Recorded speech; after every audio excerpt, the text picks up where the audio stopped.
Bago tayo mag-umpisa sa ating istorya, i-comment mo naman kung taga saan ka at anong oras ka nanonood ngayon. Malay mo habang nakikinig ka sa kwentong ito, may isang bahagi rito na magpapaalala sao ng sakripisyo ng isang ina, ng bigat ng pamilyang hindi marunong tumanaw ng utang na loob at ng sakit na minsan ay hindi galing sa karamdaman kundi sa mismong mga taong minahal mo ng buong buo. Sa bayan ng San Gregorio, kilala si Aling Meora bilang si Aling Nora. Isang babaeng tahimik magsalita, simple manamit ngunit mabigat ang respeto ng mga tao sa kanya. Hindi siya ipinanganak na mayaman. Nung dalaga pa lamang siya, ang tangi niyang puhunan ay isang lumang makinang panahi na minana niya sa kanyang ina. Ilang rolyo ng tela at 2 kamay na sanay magtrabaho hanggang mamaga ang daliri. Sa maliit na sulok ng palengke, doon siya nagsimulang tumahi ng uniporme, kurtina, besida at kung ano-ano pang ipinapagawa ng mga kapitbahay. Aing Nora, kaya mo ba itong tahiin punit na po? Tanong noon ng isang estudyanteng babae habang hawak ang lumang palda ng uniform. Ngumiti si Nora at kinuha ang tela. Walang damit na hindi kayang ayusin basta may tiyaga. Parang buhay din yan, anak. Minsan akala mo sira na pero kung aalagaan mo, pwede pang bumalik sa ayos. Ganun siya makitungo sa tao. Hindi lang niya inaayos ang damit ng mga customer, minsan pati loob nila ay gumagaan dahil sa kanyang mga salita.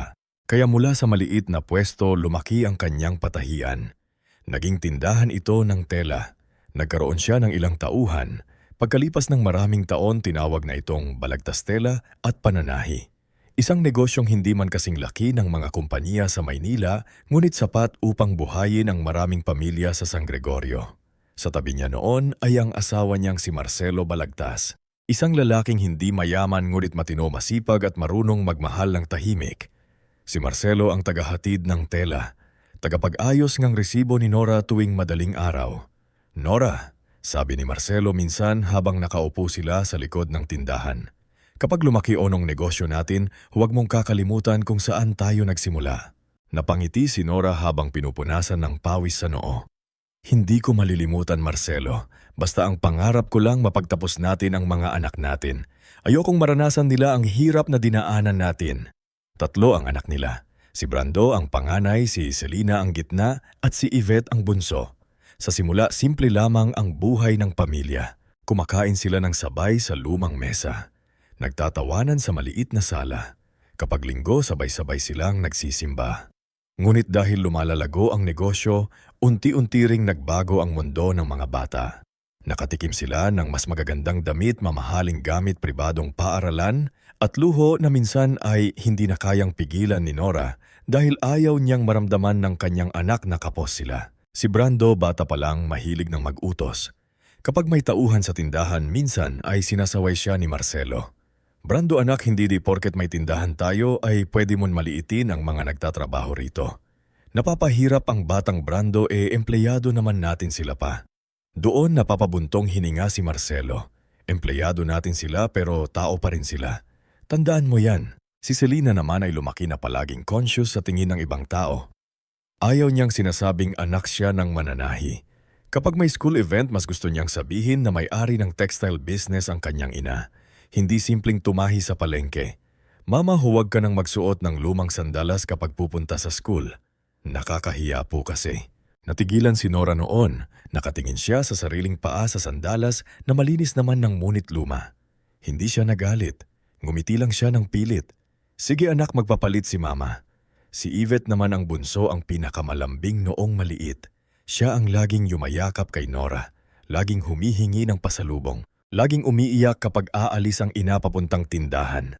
Ngunit habang nagkakaedad, natuto rin siyang gamitin ang lambing para makuha ang gusto. "Malas na po talaga itong hingi ko, kahit hindi naman talaga huli." At dahil mahal ni Nora ang mga anak, madalas ay nagbibigay siya. Akala niya noon sapat na ang pagmamahal na sinusuklian ng ginhawa. Hindi niya alam sa bawat luho na hindi niya nahinhian. Unti-unti rin niyang tinuturuan ang mga anak na mas mahalaga ang makuha kaysa ang magpasalamat. Nagbago ang lahat nang biglang namatay si Marcelo dahil sa atake sa puso. Isang maulang gabi iyon. Kakarating lang niya mula sa paghahatid ng tela sa kabilang bayan. Nakahawak pa siya sa resibo nang bumagsak siya sa harap ng tindahan. "Marcelo," sigaw ni Nora noon. Halos mapid ang boses habang niyakap ang asawa. Dinala siya sa ospital ngunit hindi na umabot. Sa gabing iyon, tila kalahati ng buhay ni Nora ang nawala. Ngunit hindi siya pwedeng bumigay ng tuluyan. May 3 siyang anak, may negosyo, may mga empleyadong umaasa. Kaya kinabukasan ng libing kahit namamaga ang mata, bumangon siya at bumalik sa tindahan. Aling Nora, magpahinga muna kayo. Pakiusap ni Manang Odessa ang matagal na nilang kasambahay na halos kapamilya na ang turing. Umiling si Nora habang nakatingin sa makinang panahi. Kapag nagpahinga ako ngayon, Odessa, baka tuluyan na ako ang hindi makatayo. Kailangan kong lumaban para sa mga anak ko. Kasama rin sa buhay ni Nora si Temong, ang napataang driver na dating tricycle driver lamang bago kinuha ni Marcelo. Si Temyong ang naghatid sundo sa mga bata sa school. Siya rin ang tagabitbit ng mabibigat na tela kapag walang ibang mauutusan.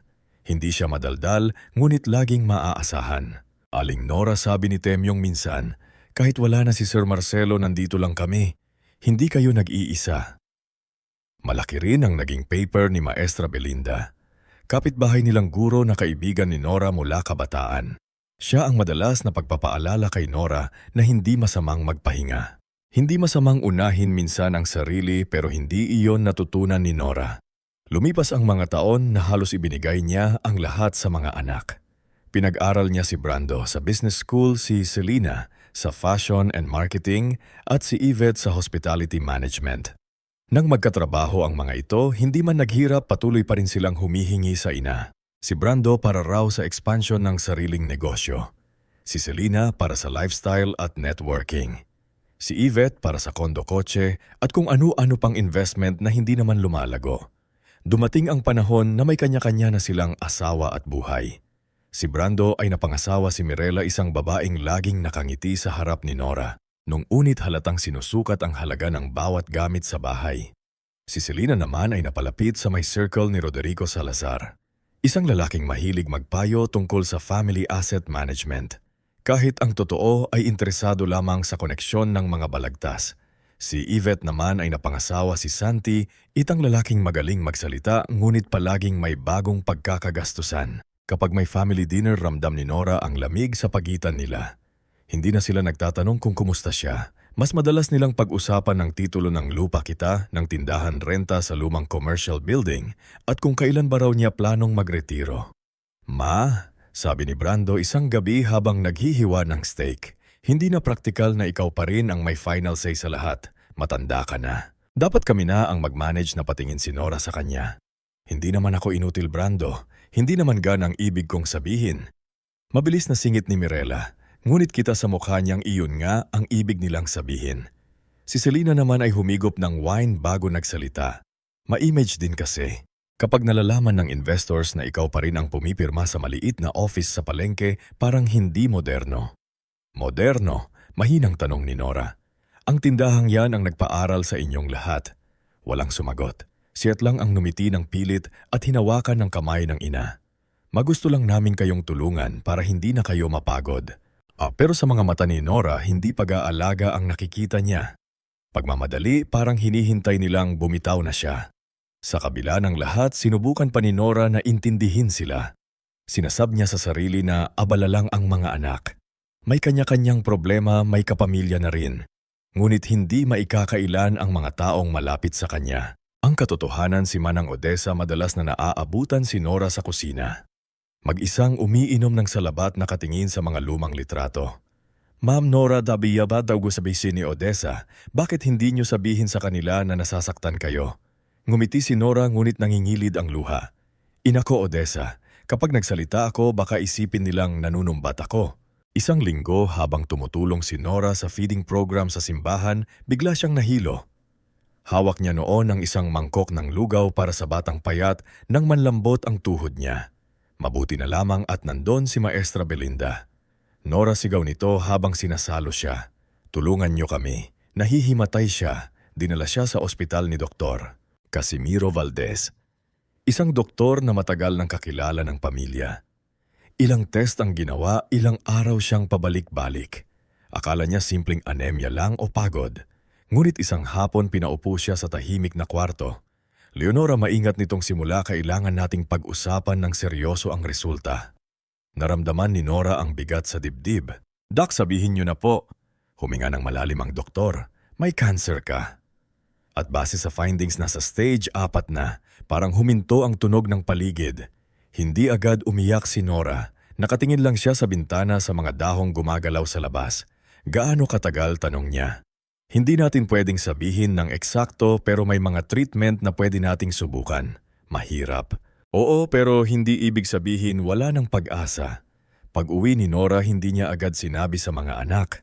Inilagay niya ang resulta sa lumang bag ni Marcelo kasama ng rosaryo at ilang lumang resibo ng tindahan.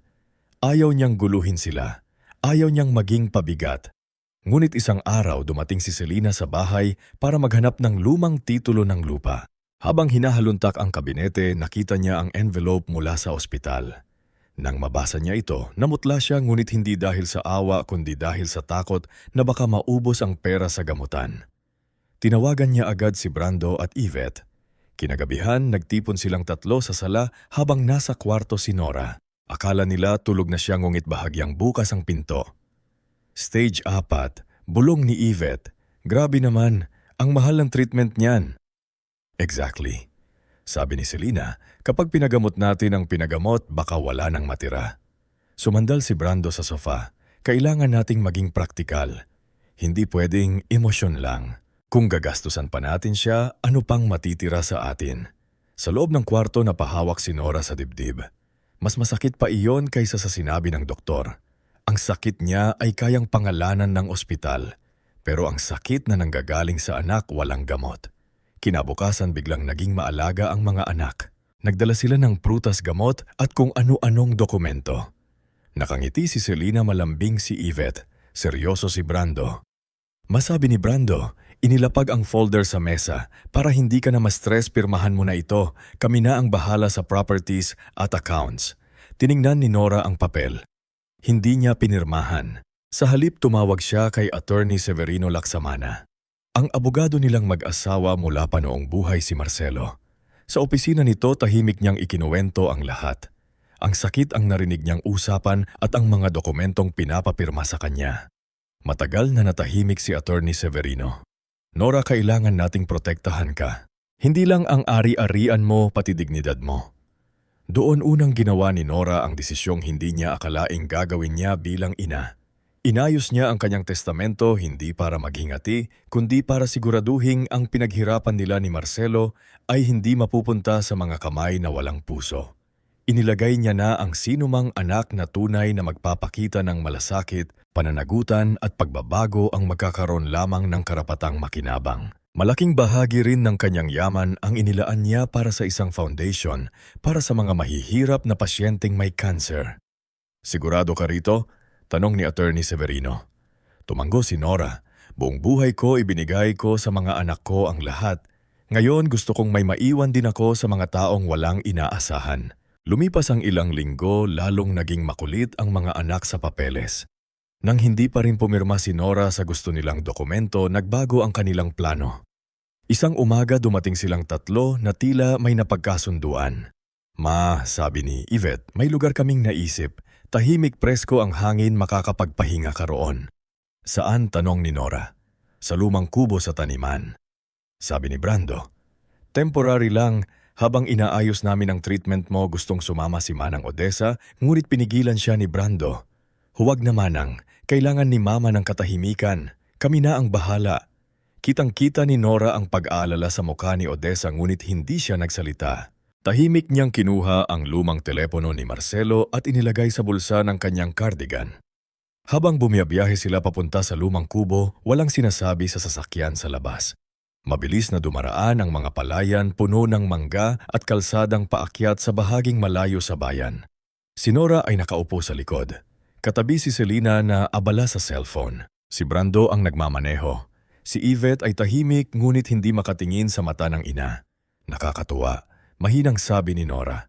Pilit binabasag ang katahimikan. Dito kami minsan dinadala ng tatay niyo noong bata kayo. Naghahabol kayo ng tutubi sa damahan. Walang sumagot. Pagdating nila sa kubo, halos palubog na ang araw. Luma ang bahay, may kawayan ng sahig, mapis ang dinding at may amoy ng alikabok at tuyong dahon. Sa malayo maririnig ang huni ng kuliglik. Inilapag ni Brando isang supot ng dilata, isang kumlot at isang galon ng tubig. Doon unang naramdaman ni Nora ang kakaibang lamig. Hindi ito pahinga. Hindi ito pag-aalaga. Tinidnan ni Nora ang tatlong anak na minsan niyang kinalong pinakain, pinagpuyatan at pinagdasal gabi-gabi. Kailan kayo babalik? Tanong niya. Mahina ngunit malinaw. Nagkatinginan ng magkakapatid, walang agad sumagot. At sa katahimikang iyon, naintindihan ni Nora na ang susunod na mangyayari ay tuluyang magbubukas ng katotohanang matagal na niyang kinatatakutan. Mula sa huling tanong ni Nora, kailan kayo babalik? Parang mas lalong lumamig ang hangin sa loob ng lumang kubo. Nakatayo ang tatlo niyang anak sa may pintuan. Bawat isa ay tila may sariling dahilan kung bakit hindi makatingin ng diretso sa kanya. Sa labas, unti-unti nang lumulubog ang araw sa likod ng mga punong mangga. Ang liwanag na tumatama sa sahig na kawayan ay kulay kahel. Ngunit sa dibdib ni Nora, wala ng init na natitira. Si Brando ang unang kumilos. Isinaran niya ang trunk ng sasakyan sa labas. Bumalik sa loob at inayos ang kwelyo ng polo niya na parang negosyanteng katatapos lang gumawa ng simpleng desisyon. Hindi siya mukhang anak na nagdala sa ina para magpahinga. Mukha siyang taong nagbaba ng lumang gamit sa bodega. Mahuwag ka ng maraming tanong. Malamig niyang sab, may pagkain ka naman dyan, may tubig, may kumot, hindi ka naman namin pinabayaan.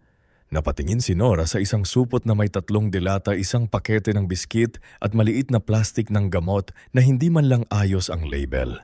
Sa tabi nito ay isang galon ng tubig na halatang pinuno lang mula sa gripo.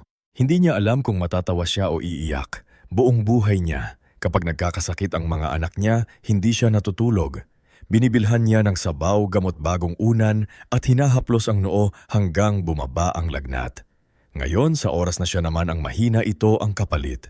Brando, mahinang sabi niya, "Anak, hindi ako hayop para iwan sa kubo." Napapitlag si Yvette. Sandali siyang napatingin sa ina ngunit agad ding umiwas. Si Selena naman ay nagbuntong hininga, halatang iritado. "Maghuwag niyo naman kaming paandaran ng drama," sabi ni Selena habang yakap ang mamahaling bag niya sa dibdib. "Hindi namin kayo kinakaya sa bahay. Ang dami niyong kailangan. Gamot, check-up, bantay. Lahat kami may buhay rin." "May buhay rin kayo?" Ulit ni Nora, halos pabulong. "Kaya ba wala ng lugar ang buhay ko sa inyo?" Hindi sumagot si Selena. Sa halip, tumingin siya kay Brando na para bang hinihintay nitong tapusin na ang usapan. Si Brando naman ay humakbang palapit sa ina. Hindi niya hinawakan si Nora. Hindi niya man lang inayos ang upuan nito. Tinitigan lang niya ang matandang babaeng minsan ay halos magutom para mapag-aral siya. "Ma, ang totoo niyan, pagod na kami." Sabi niya, "Pagod na kami sa responsibilidad na hindi naman dapat sa amin lang nakapatong." "Responsibilidad?" tanong ni. Ang boses niya ay mahina pero nanginginig sa sakit. "Anak, hindi ba responsibilidad ko rin kayo noon? Noong may sakit ka, Brando, at 3 gabi akong hindi natulog noong muntik nang maospital si Selena dahil sa hika. Noong ikaw, Yvette, umiiyak gabi-gabi dahil takot kang maiwan mag-isa." Napaiwas ng tingin si Yvette. May saglit na pagkabagbag sa mukha niya, ngunit mabilis itong tinakpan ng takot at pagkagahaman. Hinawakan siya ni Selena sa braso. Tila pinapaalalahan ng huwag bigay. "Maiba iyon," sabi ni Selena. "Magulang kayo, natural lang iyon." Doon napangiti si Nora. Hindi masayang ngiti kundi nangiting tila mula sa pusong tinadtad ng maliliit na sugat. "Ah, ganun pala. Kapag ina ang nagsakripisyo, natural lang iyon. Pero kapag ina na ang kailangang alagaan, pabigat na." Tumahimik ang kubo. Narinig nila ang kaluskos ng tuyong dahon sa labas. Pati ang ugong ng makinang sasakyan na iniwan nakabukas ni Brando. Hindi nagtagal, tuluyang sumabog ang inis ng panganay. "Tama na, ma," sigaw ni Brando. "Huwag mo kaming konsensyahin. Stage 4 ka na. Kahit ibenta pa namin lahat, hindi naman siguradong gagaling ka. Anong gusto mong mangyari? Maubos lahat para lang pahabain ang paghihirap mo." Napahawak si Nora sa lamesang kawayan.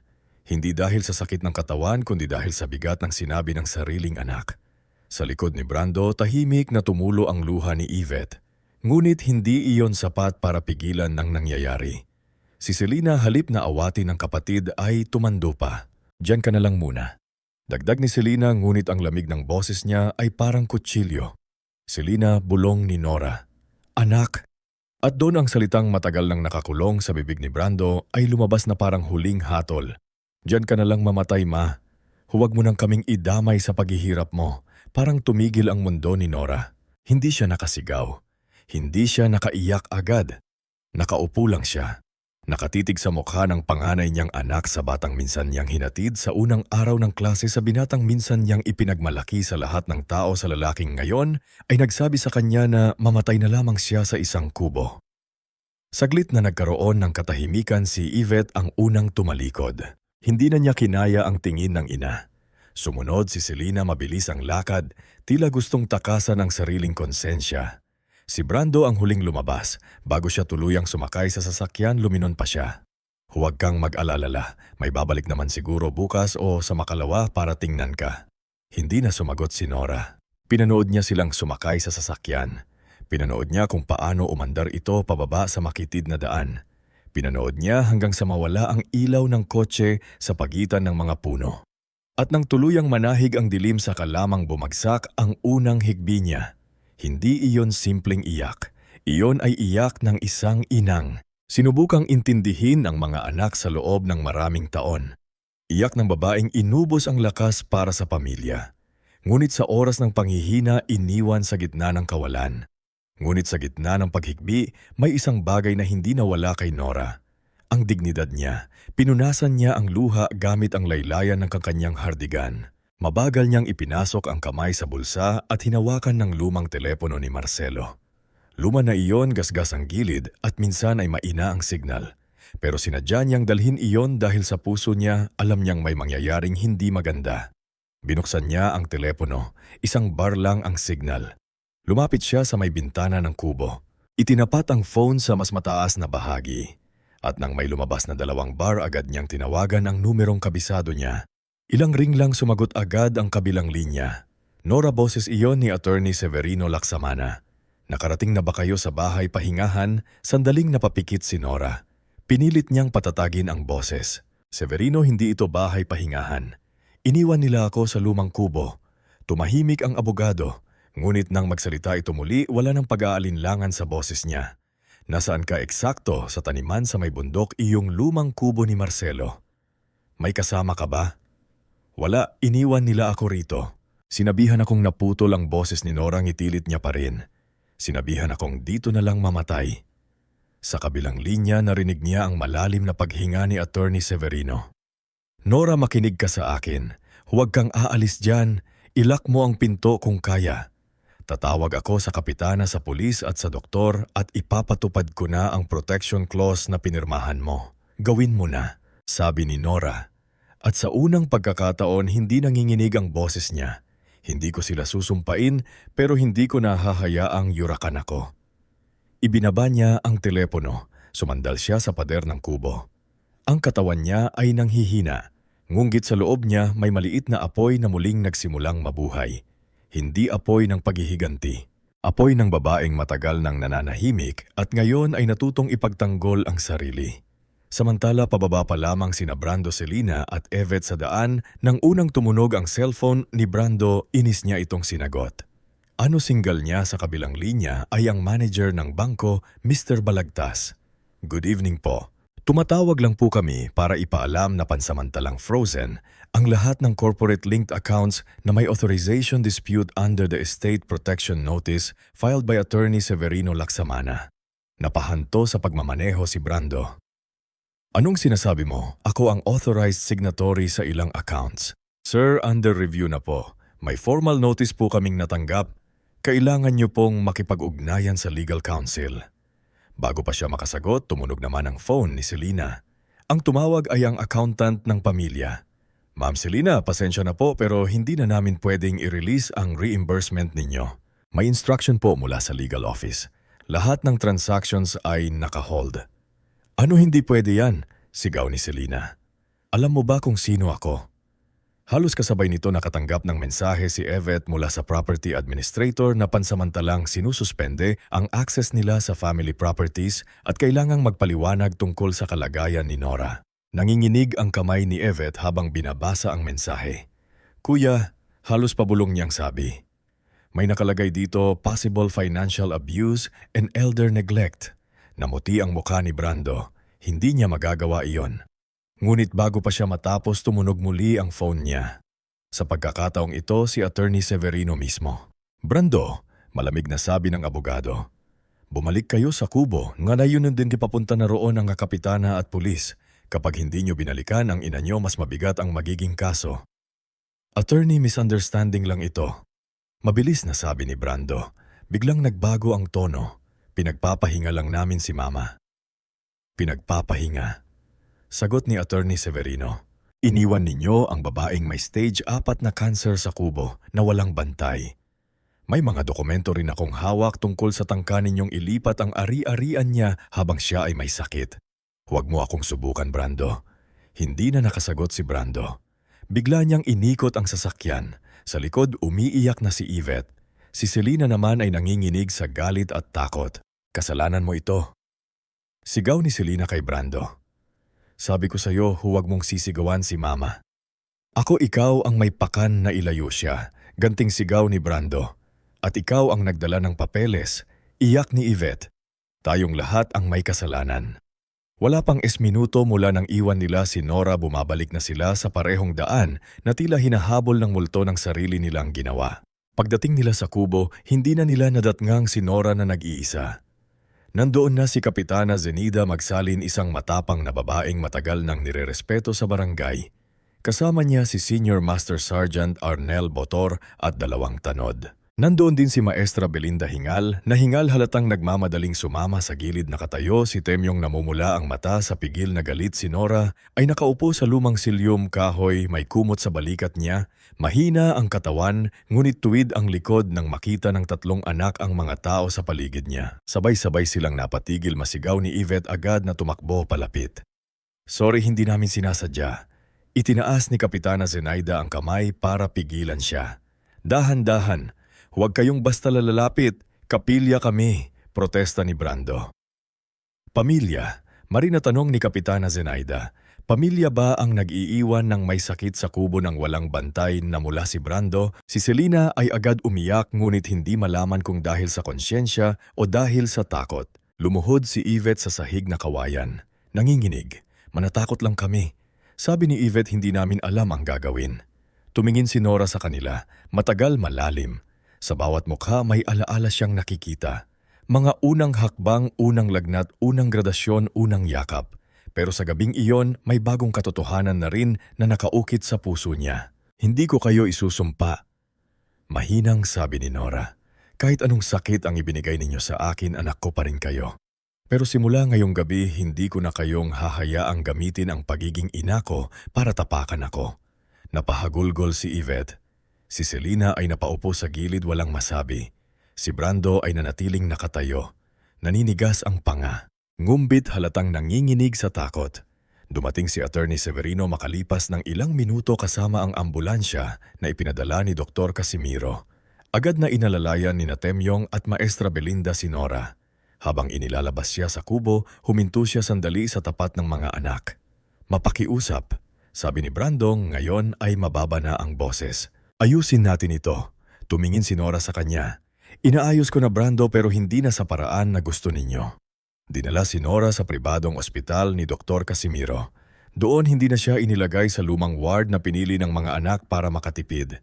Anisikaso siya ng maayos. Si Manak Odessa ay dumating na umiiyak, hawak ang bag ng damit ni Nora. Ma'am Nora, sabi nito habang hinahalikan ang kamay niya. Sabi ko na nga ba hindi dapat akong pumayag na iwan kayo? Hinaplos ni Nora ang kamay ni Odessa. Hindi mo kasalanan. Matagal ko nang kailangang makita ang katotohanan. Sa ospital may nakikita si Nora na mga taong hindi niya inaasahang magiging bahagi ng bagong yugto ng buhay niya. Si Nurse Paloma, isang batang nurse na mahinong magsalita, ang unang naglinis ng sugat sa braso niya mula sa pagkasabit sa kawayan ng kubo. Masakit po ba, Lola Nora? Mas masakit ang hindi nakikita. Sagot ni Nora. Hindi nagtanong pa si Paloma, ngunit sa paraan ng paghawak nito sa kanyang kamay, naramdaman niya ang malasakit na matagal nang hinahanap niya sa sarili nilang anak. Sa kabilang kwarto, nakikita rin niya si Inang Coralia, isang matandang pasyente na walang dalaw ngunit laging may baong dasal at kwento. Sa hallway naman, nakikita niya si Lirio, isang payat na bata na may cancer kasama ang ama nitong si Dalmaso, isang magtatahong na halos maiyak dahil kulang ang pera sa gamot. Pauwi na lang tayo. Ayoko na po kayong mahirapan. Napahanto si Nora ng marimid iyon, parang may kumurot sa puso niya. Isang batang lumalaban para mabuhay at isang amang handang ibuhos ang lahat kahit walang-wala. Doon niya unang inisip na kung may natitira pa siyang lakas, hindi dapat mapunta iyon sa galit. Dapat mapunta iyon sa saysay. Kinabukasan dumating si Attorney Severino, dala ang mga papeles. Nasa kwarto rin sina ang Odessa Timyong at Maestra Belinda. Pinaliwanag ng abogado na pansamantalang inaalis na sina Brando Selena at Yvette sa anumang kontrol sa negosyo at ari-arian habang iniimbestigahan ang pangyayari. Handa ka na ba rito, Laura? Tanong niya. Tumingin si Nora sa bintana. Sa labas maliwanag ang umaga. Hindi na kubo ang nakikita niya. Hindi na dilim. Hindi na sasakyang papalayo. Nakikita niya ang sariling buhay na kahit may sakit ay maaari pang magkaroon ng direksyon. Tumanggo siya. Oo. Ilagay mo rin sa dokumento na sina Odessa Temyong at ikaw ang tutulong sa akin sa personal kong pangangalaga. Hindi na sila ang magdedesisyon para sa akin. Pinirmahan ni Nora ang dokumento. Hindi iyon pirma ng galit na ina. Pirma iyon ng babaeng sa wakas ay natutong mahalin ang sarili nang hindi kinakailangang humingi ng permiso sa mga anak. Sa labas ng kwarto nag-aaway sina Brando Selena at Yvette. Naririnig ni Nora ang boses nila sa hallway. Wala na tayong access, sigaw ni Selena. Paano ang mga bayarin ko? Tumahimik ka. Sagot ni Brando. Kailangan nating makuha ulit ang loob niya. Loob niya iyak ni Yvette. Hindi ba dapat humingi tayo ng tawad dahil nanay natin siya? Napatingin si Nora sa pintuan. Sa unang pagkakataon hindi siya tumayo para ayusin ang away nila. Hindi niya sinubukang paglapitin sila. Hindi niya inako ang gulong, sila mismo ang gumawa. Tahimik lang siyang humiga. Hinawakan ang rosaryo ni Marcelo at pumikit. Sa loob ng maraming taon, akala niya ang pagiging ina ay nangangahulugang pagtitiis kahit ubos ka na.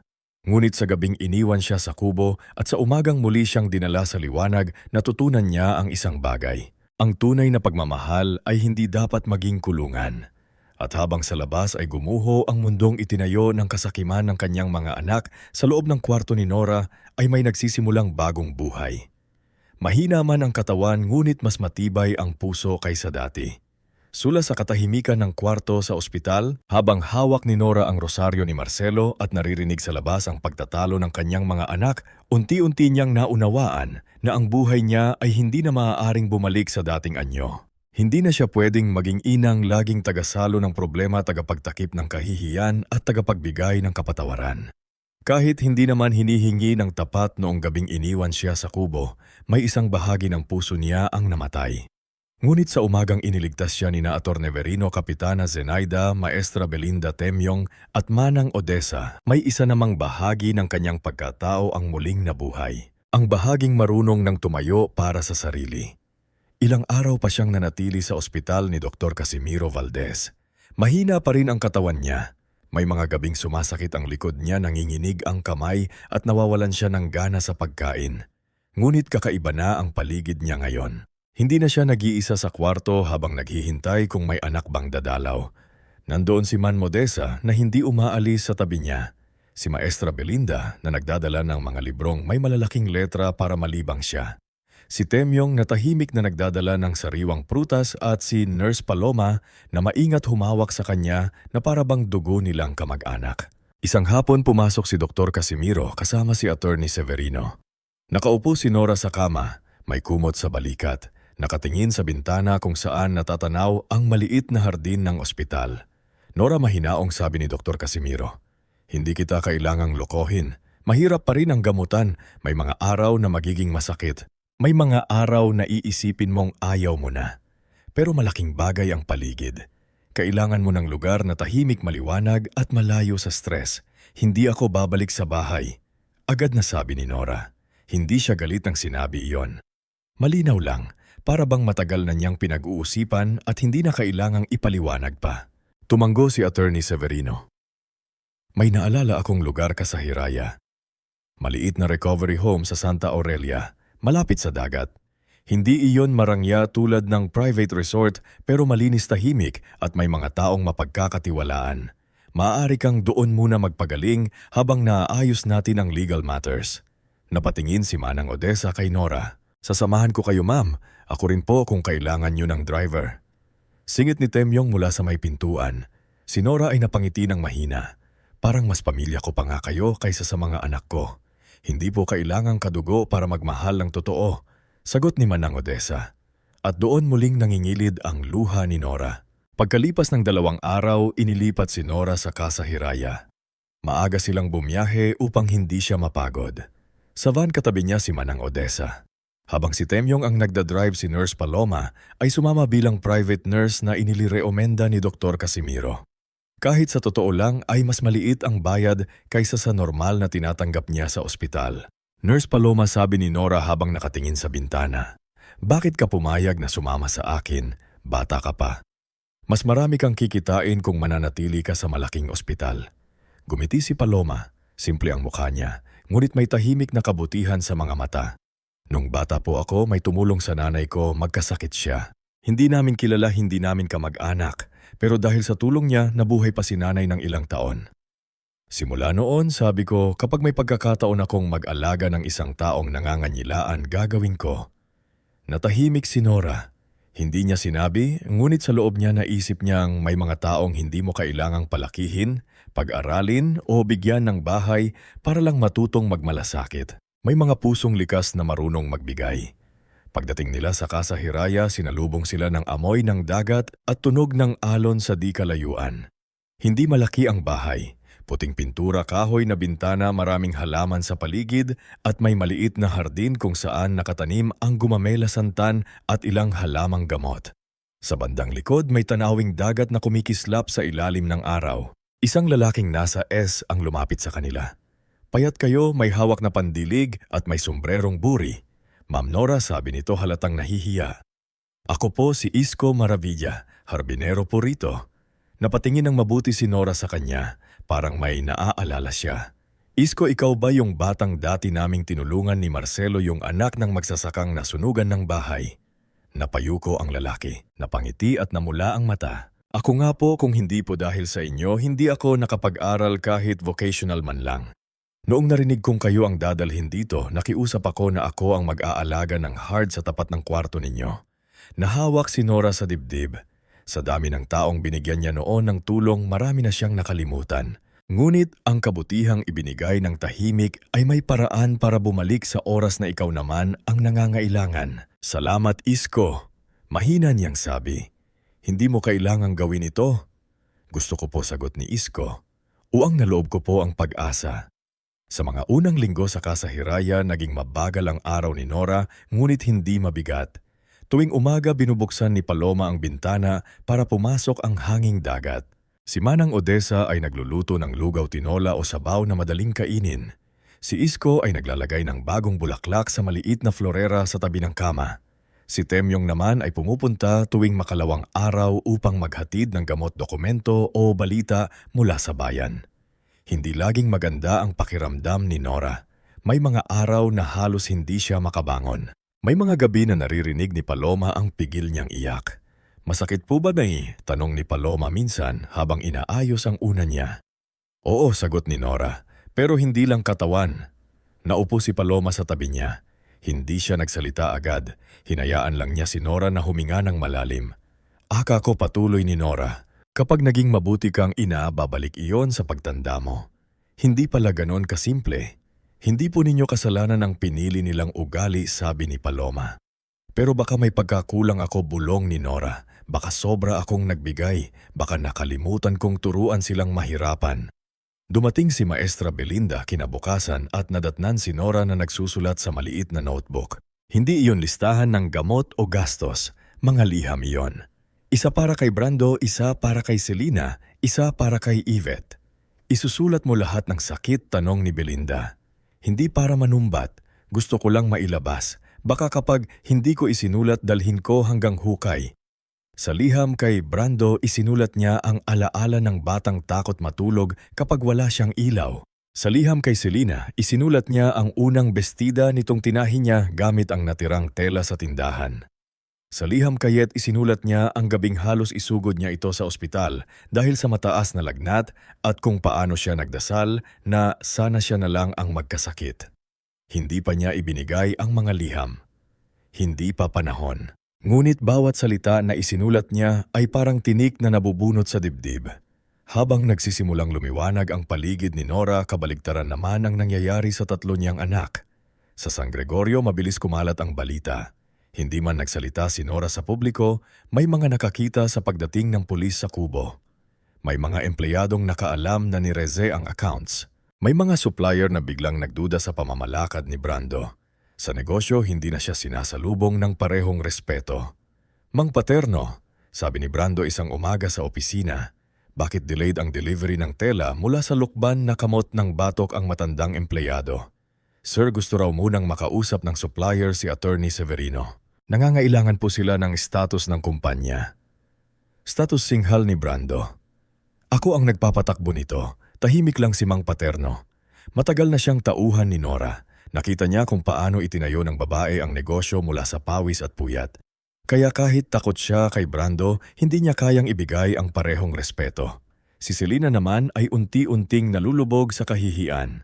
Hindi na niya mabayaran ang ilang utang sa butik at salon.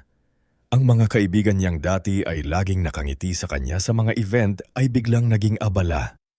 Selena, sorry ha, private dinner muna kami ngayon. Sabi ng isa niyang kaibigan sa telepono. Next time ka na lang. Alam ni Selena ang ibig sabihin noon. Wala na siyang maipagyayabang. Wala na siyang maipambayad kaya wala na rin siyang puwang sa mundong pinilit niyang pasukin. Si Yvette naman ang pinakagulong-gulo sa kondo nila ni Santi. Hindi sila tumigil sa pagtatalo. Kailangan mong kausapin ang nanay mo. Sabi ni Sunny, hindi pwedeng mawalan tayo ng bahay at allowance dahil lang sa drama ninyo. Drama sigaw ni Yvette. Iniwan namin siya sa kubo. Sunti, naririnig mo ba sarili mo? Humingi ka ng sorry. Umiyak ka, magaling ka naman doon. Napatingin si Yvette sa asawa. Noon niya unang nakita kung gaano kahawig ni Santi na masamang bahagi ng sarili niya. Mapagkunwari, makasarili at laging may kapalit ang lambing. Nang gabing iyon, hindi siya nakatulog. Paulit-ulit sa isip niya ang mukha ni Nora sa kubo. Ang boses nitong mahinang nagtatanong, kailan kayo babalik? Ilang araw matapos iyon, nagdesisyon si Yvette na pumunta sa Casa Hiraya, ngunit hindi siya pumunta ng walang dalang intensyon. Bitbit niya ang isang malaking buket ng puting bulaklak at isang folder na may nakatagong dokumentong pinagawa ni Sunny. Ang plano niya ay simpleng humingi ng tawad, umiyak, at kapag lumambot si Nora, ipapapirma niya ang papel para maibalik ang access nila sa ilang ari-arian. Pagdating niya sa Casa Hiraya, nadatnan niya si Nora sa hardin. Nakasuot ito ng malambot na duster at may balabal sa balikat. Katabi nito si Paloma habang si Isko ay nagdidiligman halaman sa di kalayuan. Mamahinang tawag ni Yvette. Tumingin si Nora. Hindi siya nagalit, hindi rin siya nangumitik. Yvette, lumapit si Yvette at agad lumuhod. Masorry po talaga, hindi ko alam kung anong pumasok sa isip namin. Natakot lang po kami. Natakot kami sa gastos sa sakit sa lahat. Tahimik na nakinig si Nora. May bahagi ng puso niyang gustong yakapin ang bunso. Ngunit natutunan na niyang hindi lahat ng luha ay pagsisisi. Minsan takot lamang iyon sa kapalit. Tumayo ka, sabi ni Nora. Inabot ni Yvette ang bulaklak. Para po sa inyo. Kinuha ni Manang Odessa ang bulaklak mula sa kamay ni Yvette. Habang inaayos niya iyon, nahulog mula sa ilalim ng wrapper ang maliit na folder. Napatingin ang lahat. Mabilis itong dinampot ni Yvette ngunit huli na. Ano yan, tanong ni Nora? Walang naisagot si Yvette. Kinuha ni Manang Odessa ang folder at iniabot kay Attorney Severino na sakto namang dumating para magdala ng mga papeles ng foundation. Binasa niya ang dokumento at agad kumunot ang noo. Nora, sabi ng abogado. Ito authorization request ito para ibalik sa kanila ang limited property access. Napapikit si Nora. Hindi siya sumigaw. Hindi niya pinahiya si Yvette sa harap ng lahat. Ngunit ang tahimik niyang pagkadismaya ay mas mabigat pa kaysa anumang galit. Anak, ang tunay na pagsisisi ay hindi nagtatago ng papel sa ilalim ng bulaklak. Napahagulgol si Yvette. Sa pagkakataon na iyon, hindi na niya alam kung para sa plano niyang nabisto o para sa sariling kahihiyan.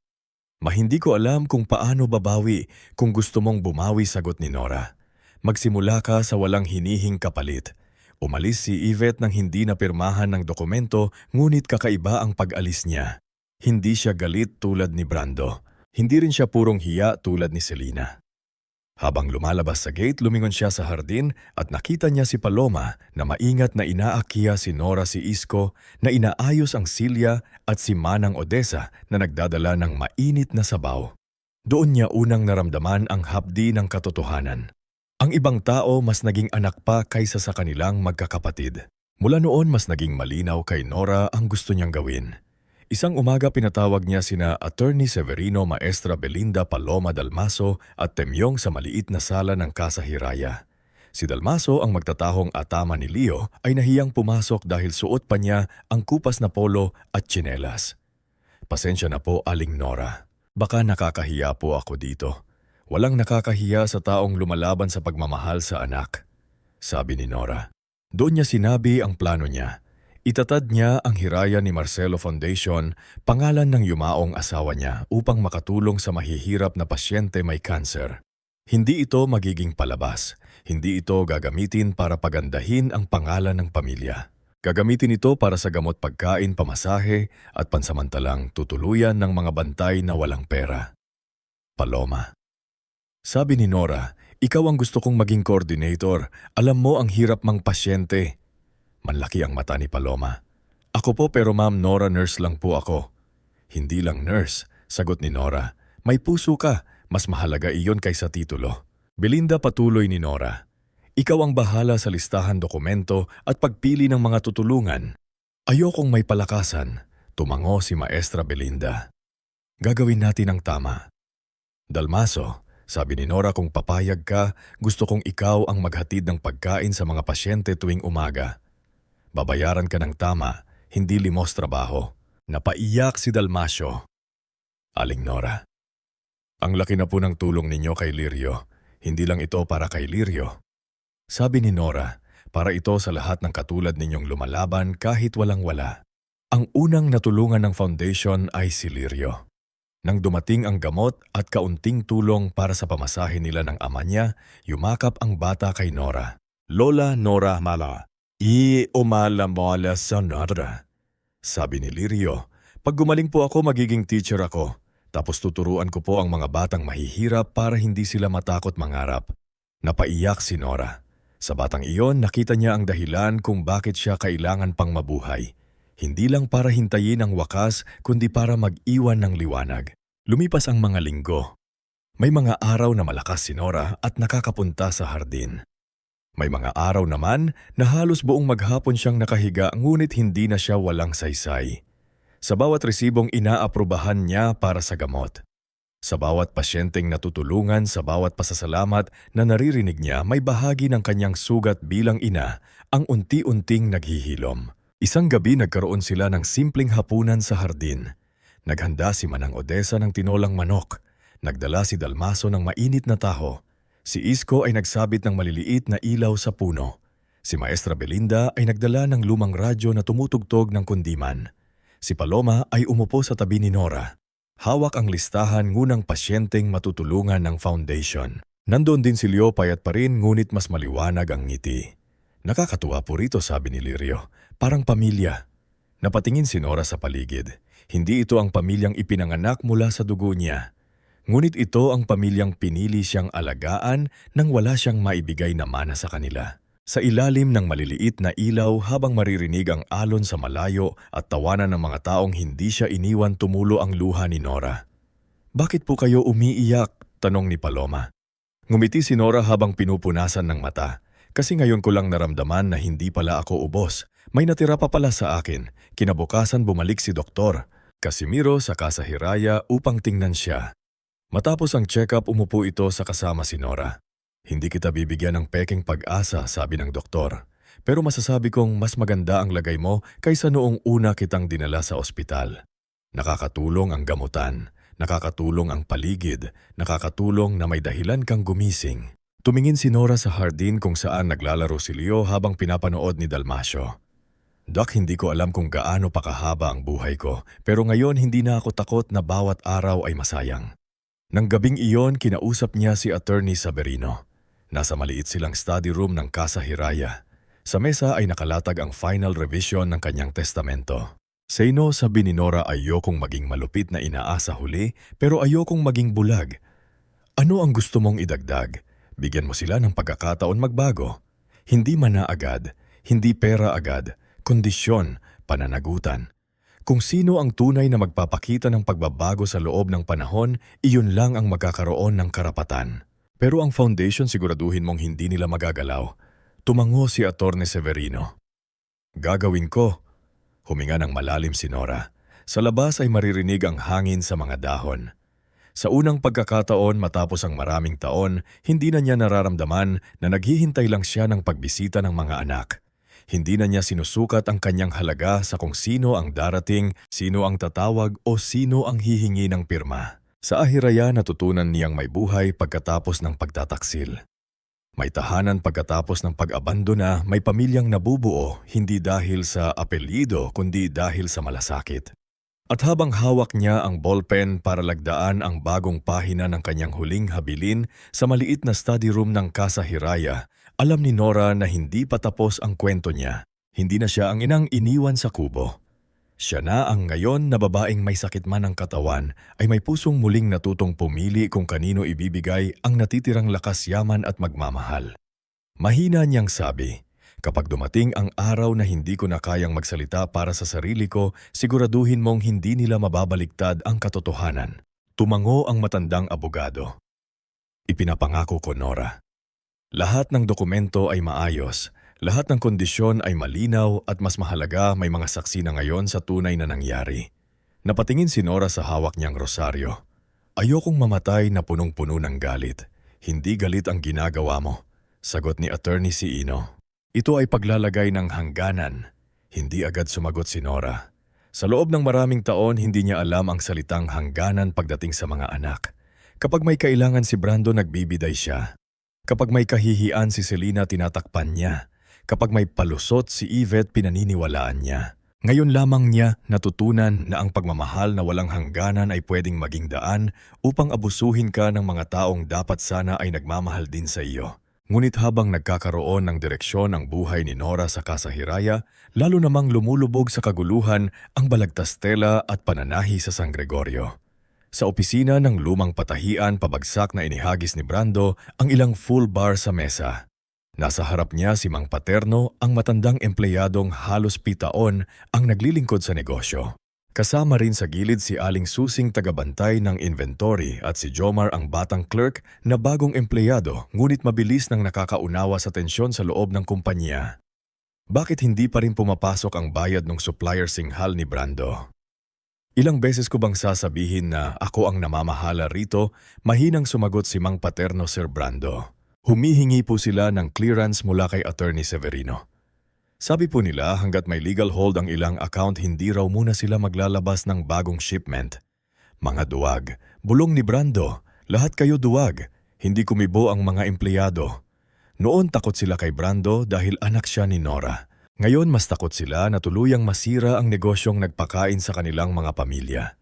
Alam nilang hindi perpekto si Nora pero patas itong magpasahod, marunong makinig at hindi kailanman hahamak ng tauhan. Gabing iyon nagkita si Brando at Ulpiano Dezon sa isang mamahaling restaurant sa kabilang bayan. Si Ulpiano ay isang financier na kilala sa palihimik na pagbili ng mga negosyong nalulugi. Makintab ang relo, mabango ang suot at laging may ngiting parang may itinatagong patalim. Brando, sabi ni Ulpiano habang umiikot ang alak sa baso.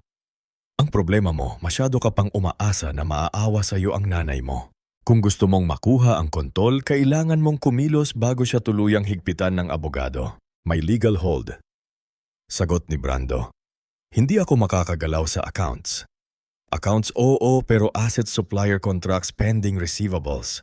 Umusog si Ulpiano palapik kung makakagawa ka ng dokumento na magpapatunay na binigyan ka ng authority bago pa lumala ang issue, pwedeng maipilit yon. Napatitig si Brando sa kanya. Peking dokumento ang sinasabi mo. Ngumiti si Ulpiano. Ang sinasabi ko, dokumentong kailangang magmukhang nauna sa gulo. Sa loob ng ilang segundo, naalala ni Brando ang mukha ng kanyang ina sa kubo. Naalala niya ang boses nitong nagsabing hindi na siya hahayaang yurakan. Ngunit dinaig iyon ng takot niyang mawalan ng pangalan, luho at kapangyarihan. May kilala akong dating bookkeeper, si Nympha Tabilog. Minsan ang gumawa ng adjustment sa records para hindi makita ni Mama ang ilang withdrawals. Then, use her. Malamig na sagot ni Ulpiano. Habang buhay pa ang nanay mo, may tsansa ka pang agawin ng kontol. Kapag namatay siya at nabasa ang testamento, baka huli na. Kinabukasan, pinatawag ni Brando si Nympha. Dating bookkeeper ito ng patahian. Gulit na paalis noon ni Nora dahil sa ilang maling entry sa ledger. Hindi ito tuluyang kinusuhan ni Nora dahil naaawa siya sa pamilyang binubuhay nito. Ngayon, ginamit ni Brando ang parehong kahinaan. Nympha, sabi ni Brando habang nakaupo sa opisina ng ina, kailangan ko ng kopya ng authorization document. Yung mukhang pinirmahan ni Mama bago pa siya ma-ospital. Kinabahan si Nympha. Sir, delikado yan. Mas delikado kung hindi mo gagawin. Marami akong alam sa mga lumang resibong inayos mo noon. Gusto mo bang balikan natin? Yun, namumutla si Nympha ng tumando. Hindi dahil gusto niyang gawin kundi dahil takot siya sa sarili niyang nakaraan. Ngunit hindi nila alam na may taong nakakita. Si Temyong na pumunta sa opisina ng Upala para kunin ang ilang gamit ni Nora ay napadaan sa likod ng stockroom at narinig ang ilang bahagi ng usapan. Hindi siya pumasok, hindi siya nag-ingay. Tahimik siyang umalis at agad tinawagan si Attorney Severino. Attorney, sabi ni Temyong sa telepono mababa ngunit nanginginig ang boses. May ginagawang kalokohan si Sir Brando. May pinipirmahan o pinapadawa siyang dokumento kay Nymphat. Hindi nagulat si Attorney Severino, ngunit mas naging seryoso ang tono niya. Huwag kang kikilos ng mag-isa, kailangan natin ng ebidensya. Bantayan mo lang kung may lalabas na papeles. Ako na ang bahala sa legal na paraan. Doon nagsimula ang tahimik na investigasyon. Sinuri ni Attorney Severino ang lumang records kasama ang tulong ni Maestra Belinda sa pag-aayos ng dokumento at ni Mang Paterno sa pagbibigay ng lehitimong kopya ng mga transaksyon. Unti-unting lumitaw ang mga bagay na matagal nang nakatago, ilang taong hindi maipaliwanag na withdrawals, mga supplier payment na hindi tumugma sa resibo at mga pirma ni Nora na halatang kinopya sa lumang dokumento.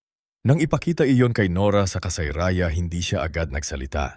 Nakaupo siya sa beranda, may kumot sa tuhod, habang hawak ni Paloma ang tasa ng mainit na tsaa sa tabi niya. May ilang taon pala itong nangyayari. Maingat na sabi ni Attorney Severino. Hindi lang ito tungkol sa kubo, Nora. May sistematikong pagkuha ng pera sa negosyo at mukhang si Brando ang pangunahing gumalaw.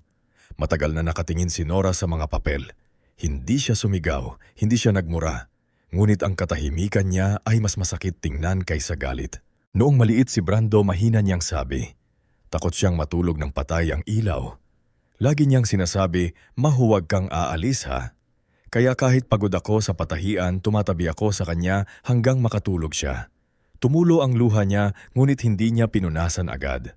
Si Selena naman patuloy niya may hika noong bata. Kapag inaatake siya, parang ako ang hindi makahinga. Si Yvette, kapag may lagnat, umiiyak ako sa simbahan. Sinasabing ako na lang sana ang kukunin ng sakit. Lumapit si Paloma at marahang hinawakan ng kamay niya. Ma'am Nora, hindi sila ipinanganak na masama, sabi ni Nora. Kaya masakit kasi ibig sabihin may panahon pa sanang nailigtas sila. Baka may mali rin ako. Baka masyado kong pinrotektahan sa hirap. Baka naituro ko sa kanilang ang pera ay palaging narian kapag umiyak sila. Noong hapon iyon, dumalaw si Inang Coralia mula sa ospital. Nakalabas ito pansamantala para magpahangin sa Casa Hiraya kasama ang isang volunteer. Nang marinig niya ang bigat sa dibdib ni Nora, umupo si Inang Coralia sa tabi nito sa hardin. Leonora, sabi ni Inang Coralia, ang anak hindi mo pag-aari ang konsensya. Pwede mo silang palakihin, pakainin, pag-aralin. Pero pagdating ng panahon, sila pa rin ang pipili kung anong klasing tao sila. Pero ina ako, sagot ni Nora, parang kasalanan ko kapag naliligaw sila. Hindi masama ang mahalin ng anak, sabi ni Inang Coralia. Pero tandaan mo, hindi pagmamahal ang pagpapayag na patuloy silang manakit. Minsan ang pinakamahirap na paraan ng pagmamahal ay ang hayaang harapin nila ang bunga ng ginawa nila. Ang mga salitang iyon ang binitbit ni Nora nang magdesisyon siyang dumalaw sa board meeting ng Balagtastela at Pananahi. Tutol si Dr. Casimiro noong una dahil mahina pa siya, ngunit pinayagan din sa kondisyon na may kasamang nurse, limitado ang oras at may wheelchair kung kakailanganin. Hindi ito para makipag-away, Nora.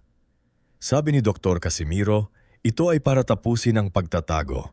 Dumating ang araw ng board meeting sa lumang conference room ng Patahian. Naroon sina Brando, Selina, Yvette Mang Paterno, Aling Susing Jomar Attorney Severino, at ilang kinatatawan ng empleyado at accountant. Dumating si Nora sakay sa wheelchair. Itinulak ni Nurse Paloma. Katabi niya si Manang Odessa habang si Temyong ay tahimik lang nakatayo sa pinto. Nang pumasok si Nora, biglang tumahimik ang lahat. Matagal na siyang hindi nakapapasok sa opisina. Sa dingding naroon pa rin ang lumang larawan nila ni Marcelo noong unang binuksan ang Patahian. Nakatayo sila sa harap ng maliit na karatala. Parehong pagod ngunit parehong masaya. Napatingin si Nora sa larawan at saka sa mga anak niya. Simulan na natin, sabi ni Nora. Inilatag ni Attorney Severino ang mga dokumento.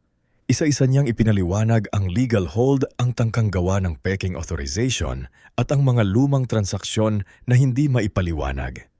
Habang nagsasalita siya, lalong namumupla si Kelina. Si Yvette ay halos hindi maiangat ang tingin. Si Brando naman ay nananatiling tuwid ang upo ngunit naninigas ang panga. Kasunungalingan ito. Sabi ni Brando, ginagawa niyo akong kriminal sa sarili naming negosyo. Hindi yun negosyong ito. Mahina ngunit malinaw na sabi ni Nora. Itinayo ito ng pawis namin ng tatay mo at ipinagkatiwala ko sana sa inyo hindi dahil karapatan nyo kundi dahil anak ko kayo. Napatingin si Brando kay Nora. Malahat ng ginawa ko para mapatakbo ito sa pamamagitan ng pagkuha ng perang hindi iyo. Tanong ni Attorney Severino. Tumayo si Brando. Attorney, huwag mo akong pilusupuhin. Sumingit si Mang Paterno. Nanginginig munggit naglakas buod. Sir Brando, pasensya na po pero ilang beses po kaming inutusan na baguhin ang delivery records. Natakot lang po kaming magsalita noon. Napatingin si Nora kay Mang Paterno. Alam niyang hindi madali para sa matandang empleyado ang magsalita laban sa anak ng may-ari. Si Aling Susing naman ay mahina ring nagsalita. Ma'am Nora, may mga tela po na inilabas ng walang official receipt. Sinabi po ni Sir Brando na siya na ang bahala. Si Jomar kahit bata pa ay nag-abot ng kopya ng email kung saan pinipilit siyang i-edit ang transaction date. Lahat kayo nagtutulungan para pabagsakin ako. Sigaw ni Brando. Sa unang pagkakataon nagsalita si Yvette. Mahina nanginginig ngunit malinaw. Kuya, hindi sila ang nagpabagsak sa atin. Tayo. Napatingin si Brando sa bunso na para bang hindi makapaniwala. Si Selina naman ay nagsimulang umiyak. Ma, natakot lang kami. Akala namin kapag nawala ka, wala na rin kami. Hindi namin alam kung paano mabuhay nang wala ang pera mo. Napatingin si Nora sa kanya. Selina, matagal niyo na akong nawala. Buhay pa ako pero hindi niyo na ako nakikita bilang ina. Nakikita niyo na lang ako bilang pirma account titulo. Walang nakasagot. Isa-isang tinanong ni Nora ang mga anak. Brando, bakit mo kinuha ang pera sa negosyo? Dahil ako ang panganay. Sagot niya, dahil ako dapat ang humawak ng lahat. Hindi iyan sagot, sabi ni Nora. Karapatan ng sinabi mo, hindi dahilan. Tumingin siya kay Selina. Ikaw anak, bakit mo pinilit ang mga papeles habang alam mong may sakit ako? Humagulgol si Selina. Ayokong bumalik sa dati, ma. Ayokong pagtawanan. Ayokong malaman nilang wala akong sariling ipon. At kay Yvette, ikaw. Napayo si Yvette dahil duwag ako, dahil mas pinili kong sumunod sa kanila kaysa protektahan ka. Dahil akala ko kapag umiyak ako pagkatapos maaayos ko lahat. Mabigat ang katahimikan sa loob ng conference room. Sa araw na iyon, hindi lang dokumento ang inilabas. Inilabas ang mga ugaling matagal lang tinatago sa ilalim ng magagarang damit, matamis na salita at peking pag-aalala. Sa pagtatapos ng meeting, malinaw ang naging desisyon. Si Brando ay pansamantalang aalisin sa lahat ng operasyon at haharap sa kasong falsification at qualified theft. Kapag napatunayan ang mga dokumento, ang mga transaksyon ni Selina ay rerepasuhin. Ang pagtatago ni Yvette ng ilang alahas at kopya ng titulo ay isasama sa legal record. Ngunit binigyan siya ni Nora ng pagkakataong magsumiti ng buong listahan at isauli ang lahat. Galit na umalis si Brando sa silid. Bago siya lumabas, tumingin siya kay Nora. Pagsisisihan mo ito, ma. Anak mo ako. Napapikit si Nora saglit. Kaya nga mas masakit. Brando, anak kita. Si Selena ay naiwan sa hallway. Nakaupo sa bench tulala at humihitbi. Wala na ang dating taas ng baba niya. Wala na ang babaeng nahihiya sa lumang sandalas ng ina. Sa sandaling iyon, isa siyang anak na unang beses nakita ang laki ng sarili niyang pagkakamali. Ngunit hindi pa alam kung paano baangon mula rito. Si Yvette naman ay sumunod kay Nora hanggang parking area. Wala siyang dalang folder, wala siyang bulaklak, wala siyang make-up na makapal gaya ng dati. Simple ang damit niya, mamaga ang mata. Matawag niya. Huminto si Paloma sa pagtulak ng wheelchair. Lumingon si Nora. Pwede po ba akong pumunta sa Casa Hiraya, tanong ni Yvette? Hindi para humingi ng pirma, hindi para humingi ng pera. Gusto ko lang tumulong, kahit maglinis lang, kahit magbuhat ng kahon, kahit hindi niyo pa ako patawarin. Matagal siyang tinignan ni Nora. Nakita niya pa rin ang anak na nananakit sa kanya. Ngunit sa likod ng pamamaga ng mata ni Yvette, nakita rin niya ang unang tunay na bitak sa kasakiman nito. Hindi madaling bumawi, sabi ni Nora. Alam ko po at hindi ibig sabihin papayagan kitang pumasok sa buhay ko. Makakalimutan ko na ang ginawa ninyo. Hindi ko po hinihing kalimutan ninyo. Tumanggo ng bahagya si Nora. Maaari kang pumunta pero hindi bilang tagapagmana, bilang volunteer. Napayuko si Yvette at umiyak. Opo ma, salamat po. Ngunit ang lakas na ginamit ni Nora sa board meeting ay may kapalit. Pagbalik nila sa Casa Hiraya, napansin ni Paloma na malamig ang kamay niya. Mamumutla siya at hirap huminga. Pinaupo agad siya sa kama. Ngunit ilang minuto lamang ang naglalipas ay bigla siyang napahawak sa dibdib at namilipit sa sakit. Ma'am Nora, sigaw ni Paloma. Manang Odessa, tawagan si Dr. Casimiro. Nataranta ang buong Casa Hiraya. Si Isko ay tumakbo upang ihanda ang sasakyan. Si Temyong nakarating lang agad, binuksan ng van. Ang Maestra Belinda ay hawak ang bag ng gamot habang nanginginig ang kamay. Si Yvette na sumunod pala hanggang Casa Hiraya ay napatigil sa may gate nga makitang inilalabas ang ina sa wheelchair. Ma, sigaw niya, ngitan siya ni Paloma. Sumama ka, kung tutulong huwag kang magpapagulo. Maring sabi ng nurse sa ospital, dinala si Nora sa emergency room. May komplikasyon sa gamutan at matinding panghihina dahil sa stress. Ilang oras siyang minonitor bago inilipat sa ICU sa labas. Nagtipon ng mga taong tunay na nagmamahal sa kanya. Si Manang Odessa na walang tigil sa pagdarasal. Si Paloma na kahit pagod ay ayaw umalis. Si Belinda na tahimik na umiiyak. Si Isko na nakaupo sa sahig habang hawak ang sombrero. Si Dalmio na dumating dala ang maliit na supot ng tinapay. Si Rio na may suot na mask at hawak na drawing para kay Lola Nora. Si Timyong na nakatayo sa pader at pilit pinipigilan ng luha at si Yvette na nakaluhod sa sulok. Dumating din si Selena. Wala siyang alahas, wala ang dating bango ng mamahaling pabango. Niyakap niya ang sarili habang nakatingin sa pinto ng ICU. Yvette, paano kung huli na? Hindi sumagot si Yvette. Umiiyak lang siya. Si Brando ang huling dumating. Nakasuot pa rin siya ng mamahaling jacket. Ngulunit gulo ang buhok at halatang hindi mapakali. Ang unang tanong niya kay Attorney Severino ay hindi tungkol sa kalagayan ng ina.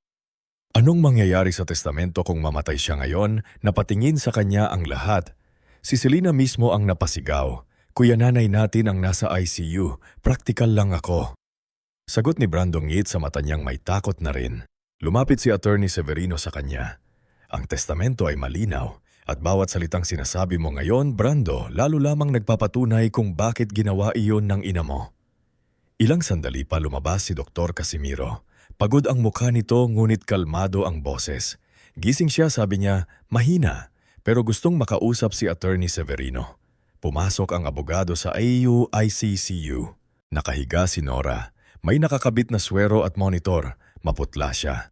Ngunit nang makita si Severino, bahagya siyang ngumiti. Sinsang ba sila, tanong niya. Nandyan, sagot ng abogado. Lahat sa mga papeles nasa akin.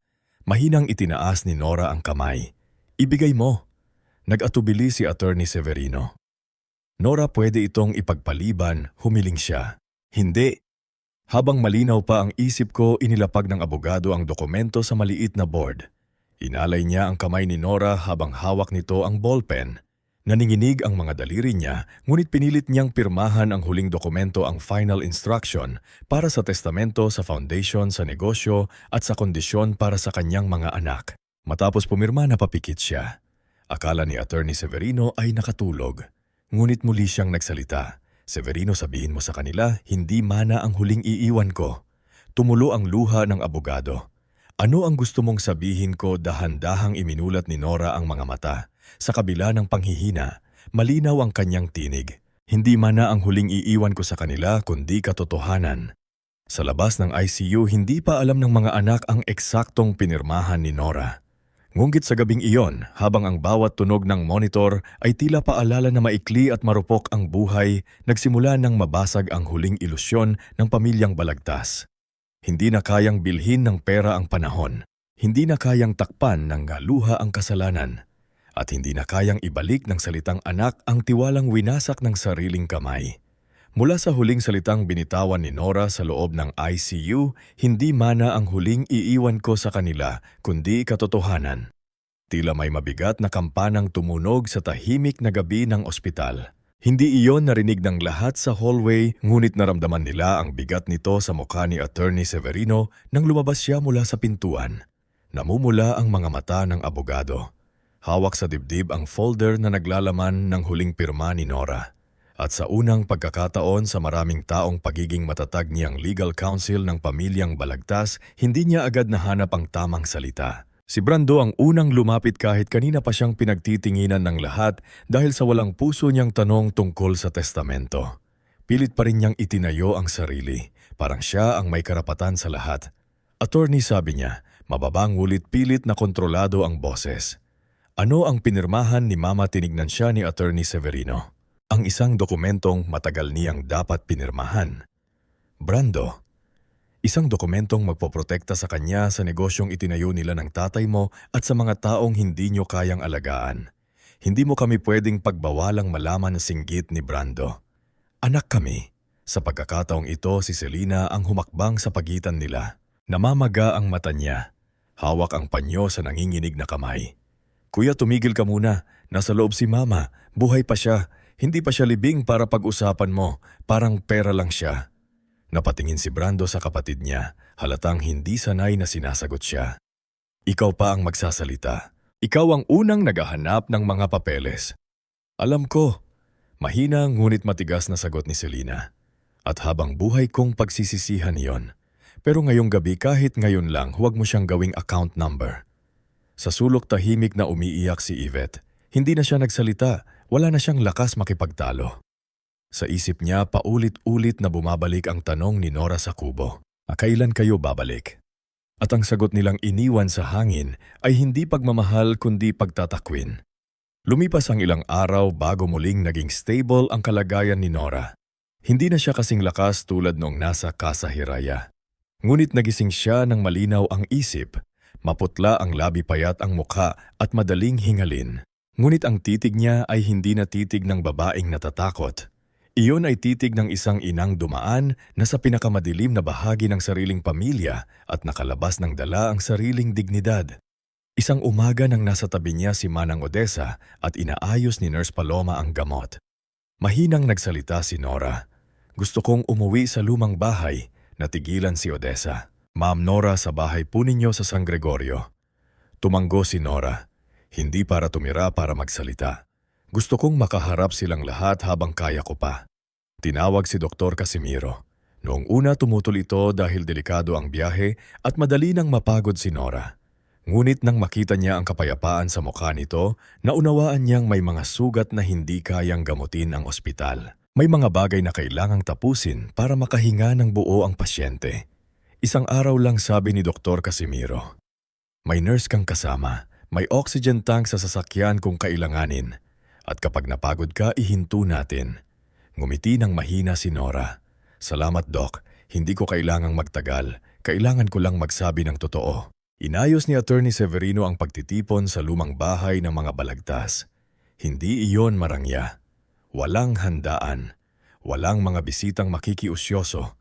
Naroon lamang ang mga taong bahagi ng buong katotohanan. Sina Brando Celina, Yvette Manang Odessa Temyong Maestra Belinda Nurse Paloma Mang Paterno, Aling Susing Jomar at si Attorney Severino. Dumating din si Dr. Casimiro upang bantayan ang kalagayan ni Nora. Nang dumating si Nora sa lumang bahay, sandali siyang napatingin sa gate. Dito lumaki ang mga anak niya. Dito sila nagdiwang ng Karawan Pasko graduation at kung ano-anong tagumpay na minsan ay akala niya'y bunga ng buo at masayang pamilya. Ngunit ngayon ang bahay ay tila tahimik na saksi sa maraming taon ng pagkukunwari. Inalay siya ni Paloma papasok sa sala. Nandoon pa rin ang lumang litrato ni Marcelo sa dingding. Nakangiti ito, suot ang simpleng barong. Ang mga matay puno ng kababaang loob. Huminto si Nora sa harap larawan. Marcelo, bulong niya. Pasensya na kung hindi ko agad naingatan ang iniwan natin. Pero sisikapin kong itama hanggang kaya ko pa. Sa sala nakaupo na ang tatlong anak.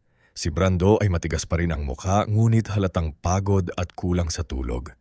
Si Celina ay simple ang suot, walang alahas at tila hindi mapakali. Yvette naman ay tahimik na nakayuko. Ang mga kamay ay magkadikit na parang nagdarasal. Umupo si Nora sa silyang inilagay sa gitna. May unan sa likod, panasay. Hindi siya nagsimula sa galit. Hindi siya sumigaw. Tumingin lamang siya sa tatlong niyang anak ng matagal. Isa-isa na rabang binabalik sa isip bawat yugto ng kanilang buhay. Mahal ko kayo. Mahinang simula ni Nora. Agad na napahikbik si Celina. Si Yvette ay napapikit. Si Brando ay hindi kumilos. Mahal ko kayo kahit nasaktan ninyo ako.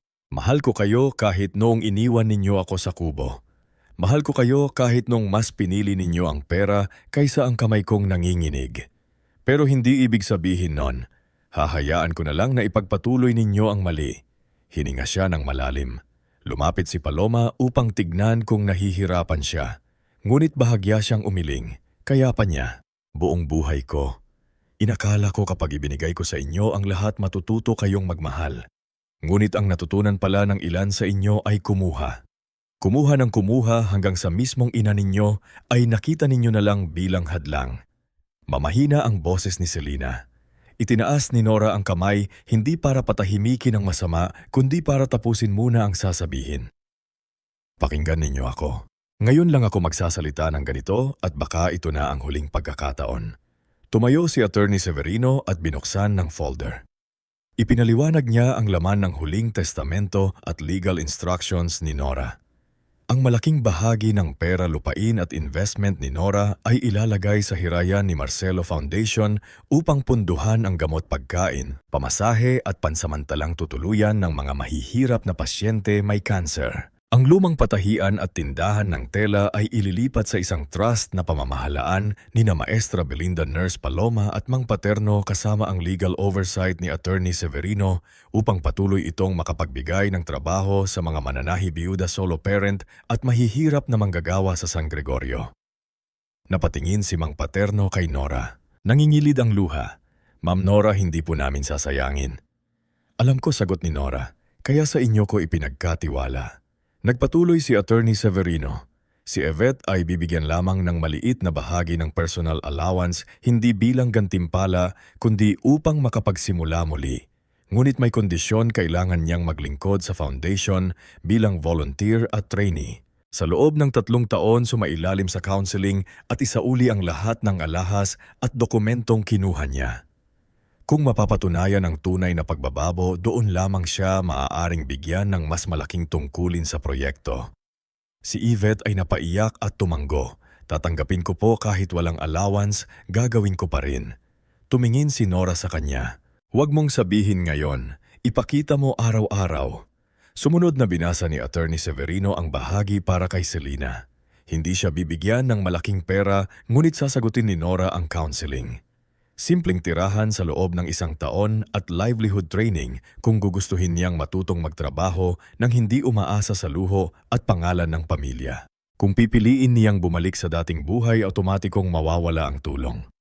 Nanginginig ang labi ni Celina. Kahit iyon lang, sobra pa rin iyon kaysa sa deserve ko. Hindi iyan premyo, Celina, sabi ni Nora. Pagkakataon yan, sana sa pagkakataon ito huwag mong sayangin. At sa huli binasa ang para kay Brando. Dahil sa pandaraya pagtatangkang gumawa ng peking dokumento at hindi maipaliwanag na pagkuha ng pera mula sa negosyo. Hindi siya makikinabang sa anumang ari-arian hanggat hindi natatapos ang legal na proseso. Kung mapapatunayang nagkasala, haharapin niya ang kaso. Kung aaminin at makikipagtulungan, maaaring irekomenda ni Nora sa pamamagitan ng abogado ang restorative arrangement para sa mga empleyadong naapektuhan. Ngunit walang agarang mana, walang kontrol, walang karapatan sa negosyo. Namula ang mukha ni Brando, bigya siyang tumayo. So yun lang, itatapon mo ako. Ako ang panganay mo. Hindi natanag si Nora. Hindi kita itinatapon. Pinapaharap kita sa sarili mong ginawa.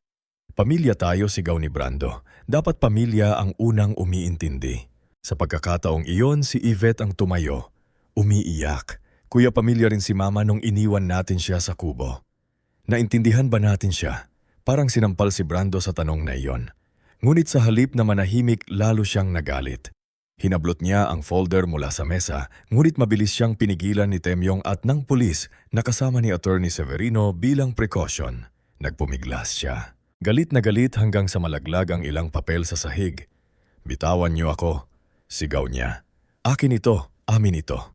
Nang makita siya ni Nora sa ganoong itsura, ang panganay niyang anak na minsan ay takot sa dilim. Ngayon ay halos lamunin na ng sariling kasakiman. Hindi galit ang naramdaman niya. Matinding lungkot-lungkot na may kasamang pagtanggap na may mga taong hindi nagbabago sa oras na gusto mo silang magbago. Brando, mahina niyang sabi, sapat para mapahinto ito saglit. Ang sayo ay ang pagkakataong maging mabuting tao. Pero kahit iyon, hindi ko pwedeng ipamana. Ikaw ang dapat pumili. Hindi na nakasagot si Brando.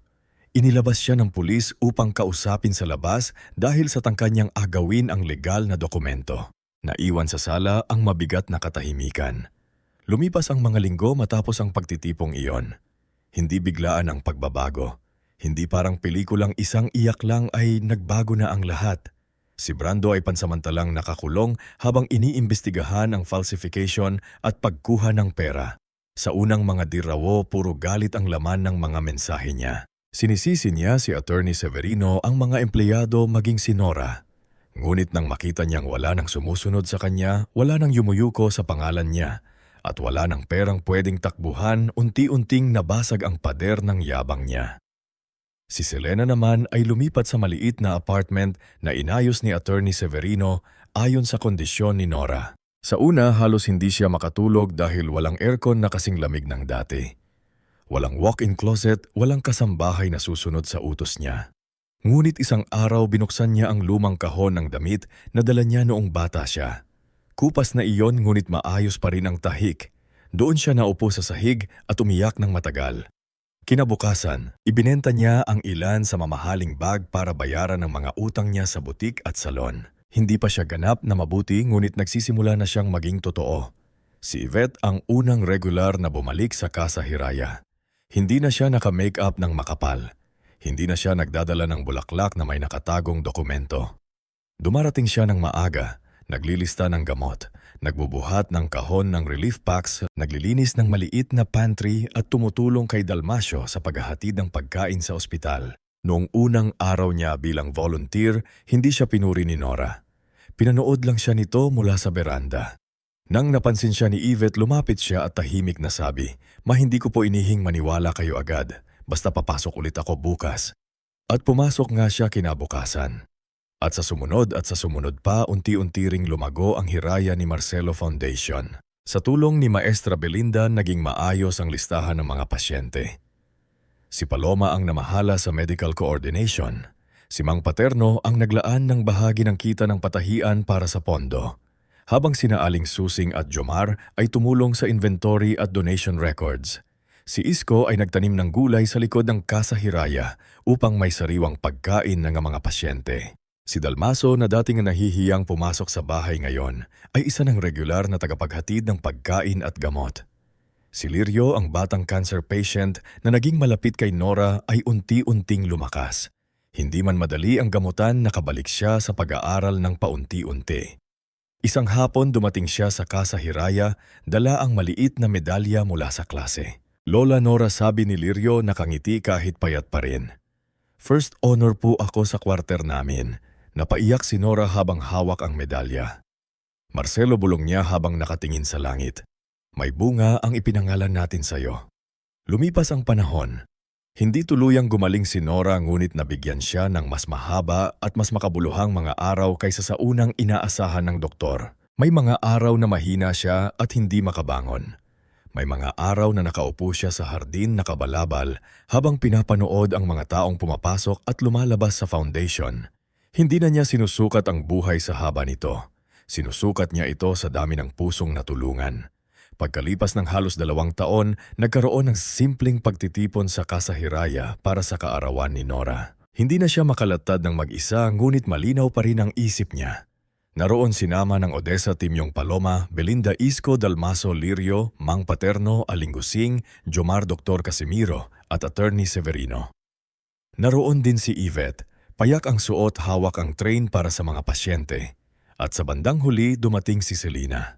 Walang alahas may dalang malaking bag. Nagdala ako ng kumot. Mahiyain niyang sabi kay Nora. Ako ang nagtahi para sa mga pasyente. Hindi perfect ma pero ako mismo ang gumawa. Hinawakan ni Nora ang kumot. Hindi perpekto ang tahi. May ilang bahagi na tabingi. Ngunit sa bawat tahi nakita niya ang unang tunay na pagsisikap ng anak na minsang ikinahiya ang luma niyang sandalyas. Maganda, sabi ni Nora. Napaluha si Selena. Masorry po, hindi ko alam kung kailan ninyo ako mapapatawad. Selena sagot ni Nora. Ang pagpapatawad ay hindi laging isang araw lang. Minsan araw-araw din itong pinipili. Pero ngayong araw salamat at nagsisimula ka. Noong gabing iyon may dumating na liham mula kay Brando. Ipinadala ito sa detention facility kung saan hinihintay niya ang pag-usad ng kaso. Ibinigay ito ni Attorney Severino kay Nora. Saglit siyang nagdalawang isip bago binuksan.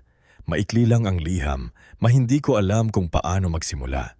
Galit pa rin ako minsan, pero hindi nasao.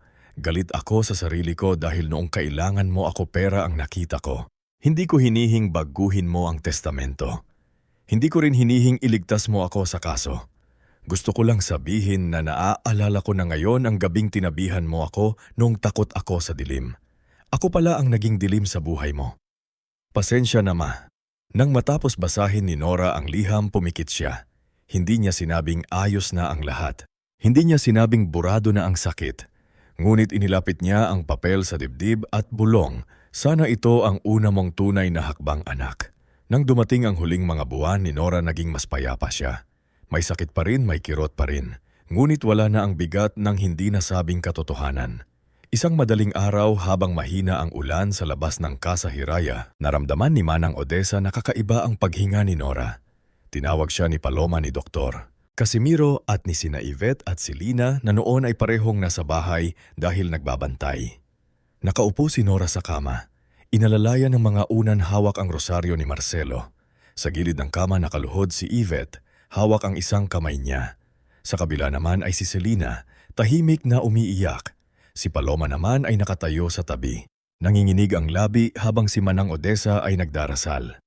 Magay hikbi ni Yvette, nandito po kami. Bahagyang iminulat ni Nora ang mata. Tiningnan niya ang 2 anak na babae. Hindi na sila ang parehong babaeng iniwan siya sa kubo. Sugatan pa rin ang nakaraan ngunit may bagong simula sa kanilang mga mukha. Huwag niyong sayangin ang buhay ninyo, bulong ni Nora. At huwag niyong hayaang foundation ay maging pangalan lang sa pader. Gawin niyong tahanan ng mga taong iniwan ng mundo. Opo ma, sabay na sagot ni Selena at Yvette. Huling tumingin si Nora sa larawan ni Marcelo sa maliit na mesa. Parang nakikita niya itong nakangiti, naghihintay gaya noong kabataan nilang magkasamang nagsisimula sa palengke. Marcelo, napakahina niyang sabi, uuwi na ako. At sa payapang liwanag ng madaling araw, pumanaw si Leonora Balagtas. Hindi sa kubong pinag-iwanan siya ng mga anak, kundi sa dilim ng pagtataksil. Ngunit sa tahanang binuo ng malasakit na palalaguban ng mga taong natutong magmahal sa kanya ng walang kapalit. Pagkalipas ng ilang taon, naging matatag ang Hiraya ni Marcelo Foundation. May maliit ng gusili na ito sa tabi ng Casa Hiraya. May silid para sa mga pasyente, kusina para sa libreng pagkain at opisina para sa medical assistance. Si Yvette ang naging operations coordinator matapos ang 3 taong tahimik na paglilingkod. Si Selena naman ay nagturo ng basic sewing sa mga babaeng gustong magsimula muli gamit ang patahian. Minsang ikinahiya niya si Brando. Matapos harapin ang kaso at tanggapin ang pananggutanan, ay nagsimulang tumulong sa accounting. Program ng mga livelihood project bilang bahagi ng restitution, hindi bilang boss kundi bilang taong natututong magsimula sa pinakamababa. Sa harap ng foundation may nakatayong simpleng rebulto ni Nora. Hindi nakasuot ng mamahaling damit kundi hawak ang isang pirasong tela at rosaryo ni Marcelo. Sa ilalim nito ay nakaukit ang mga salitang iniwan niya sa huling habilin. Ang tunay na mana ay hindi kayamanan kundi pusong marunong magmahal, manindigan at magbigay ng liwanag kahit minsan ay iniwan sa dilim.